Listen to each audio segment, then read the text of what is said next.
Тақырып жасуша теориясы. Естуге ыңғайлы нұсқа.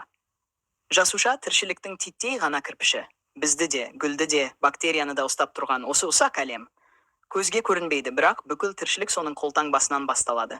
Баяғыда Шлейден мен Шван деген екеу өсімдікте, жануарда бәрі жасушадан тұрады деп дүр сілкіндірді. Ал Вирхов кейін келіп, жасуша тек жасушадан ғана пайда болады деп нүкте қойды. Тарихта сондай сәттер болады, бәрін орнына қоятын бір сөйлем. Жасуша теориясының негізгі қағидалары. Барлық тірі ағзалар жасушалардан немесе жасушалық құрылымдардан тұрады. Эволюция қолөнер шебері сияқты, бәрін бір үлгімен құраған. Жасуша тіршілік құрылымының ең кіші бірлігі. Одан төмен түссең, тіршілік өшеді, тек химия қалады.